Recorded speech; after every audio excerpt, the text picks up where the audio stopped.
Allez, on se plonge à présent, je vous le disais, dans ce monde extrêmement riche qu'est la bande dessinée. Avec ce festival d'Angoulême qui s'est terminé ce week-end. Voici un aperçu du palmarès en images. Le public est au rendez-vous pour la 43e édition de la fête de la BD. Ici, on peut rencontrer des auteurs qu'on ne trouve pas ailleurs, qu'on ne peut pas rencontrer ailleurs. Et moi, je viens de l'Est de la France, donc on est assez, on va dire, entre guillemets, pauvres en festival BD chez nous.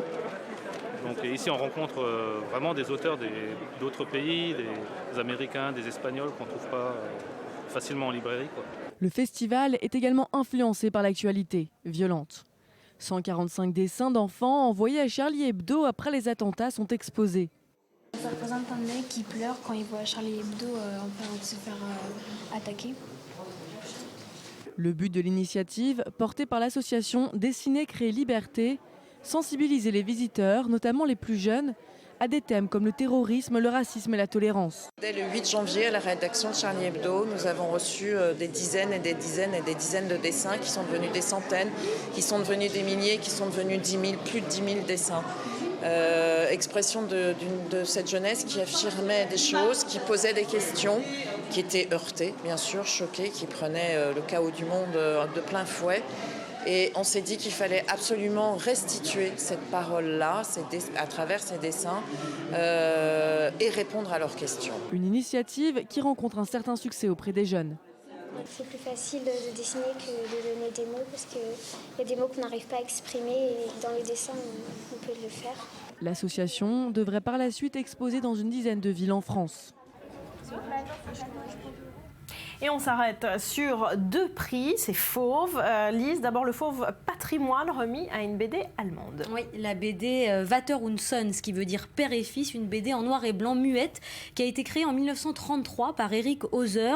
Alors les personnages, c'est un père un peu débonnaire et son fils espiègle. On les suit dans une série de gags qui s'inspirent de la vie quotidienne sur un ton très léger. C'est une BD qui a eu beaucoup de succès lors de sa parution parce qu'elle allait à l'encontre de tous les canons ariens de l'époque, notamment avec le père ventripotent, très éloigné de l'idéal physique nazi évidemment.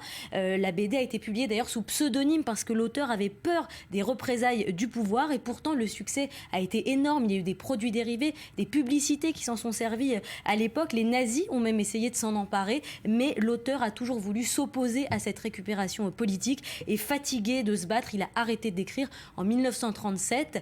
C'est une BD qui est utilisée jusqu'à aujourd'hui pour enseigner l'allemand comme langue étrangère. Alors, autre prix décerné à l'album, cette fois, Une étoile tranquille, qui revient tout en images sur la vie de Primo Levi, c'est original. Oui, une BD qui a reçu le prix Révélation. C'est l'Italien Pietro Scarnera qui a écrit cette biographie dessinée. Il l'appelle un portrait sentimental de Primo Levi et il revient vraiment sur les trois identités successives de Levi, le témoin, le chimiste et l'écrivain. Nous, on le connaît surtout pour le récit de son internement à Auschwitz dans Si c'est un homme. Mais ici, on s'attache à une période moins connue, celle de son retour en Italie en octobre 1945.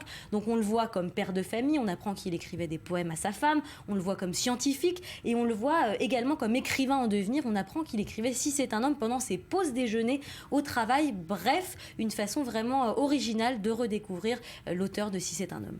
Une étoile tranquille, c'est notre recommandation du jour. Merci Lise d'être venue nous en parler.